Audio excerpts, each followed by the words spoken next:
वालेकुम, आप देख रहे हैं के न्यूज एचडी। मैं हूं हारिस अली शाह गिलानी। चलते हैं आज की अहम खबरों की तरफ। सुन ले जाने जाना Quality product by Khadim's Milk Foods, का Sahiwal. है जमाना। साहिवाल जावेद खान की रिपोर्ट के मुताबिक वजीर आला पंजाब मोहतरमा मरियम नवाज शरीफ के विजन के मुताबिक जितनी भी खाल की जगह पर कब्जा किया गया इसको बागुजार करवाया जाए। देखता जा शर्माता जा मुकम्मल फुटेज के साथ। मिंटगुमरी होम में खाल की जगह पर बिल्डिंगें तामीर हो गई और इसकी जगह पर कब्जा हो गया। इस जगह की मालियत हजारों नहीं, लाखों नहीं, करोड़ों में है। कमिश्नर साहिवाल डीसी साहिवाल से गुजारिश है कि शहर के अंदर जो गैर कानूनी कॉलोनी में जिनको एनओसी भी नहीं जारी किया गया इनके खिलाफ भी अब कार्रवाई करें।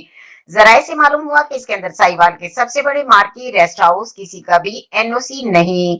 साहिवाल शहर के सबसे ज्यादा महंगी कॉलोनी जिसमें ना पार्क, ना अपनी कॉलोनी की मस्जिद, ना कब्रिस्तान, ना सड़कें, फिर भी कोई कार्रवाई नहीं। इनके मुताबिक इस पर सवालिया निशान तो बनता है। साहिवाल शहर के अंदर कॉलोनी सारी मेन कमर्शियल सीवरेज का पानी नहर के अंदर डाल दिया। 3 अतराफ से गेट निकाले गए। मंजूर colony 90/9L, Niazi colony, Arif वाला रोड और बाहर वाला अड्डा की तरफ रास्ता जो पुल बनाया गया है इसमें बिजली लग गई।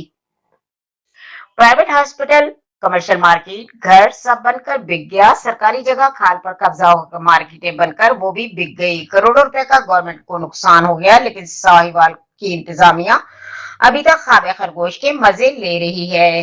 देखिए अब इस पर कार्रवाई होती है या नहीं, या फिर कागजों तक ही महदूद रहता है। शहर के अंदर अभी और कॉलोनियां हैं जो बिक गई। बेचने वाले लोग करोड़ों करोड़पति हो गए और अफसराने वाला भी करोड़पति हो गए। अभी आगे और बहुत कुछ इंशाअल्लाह।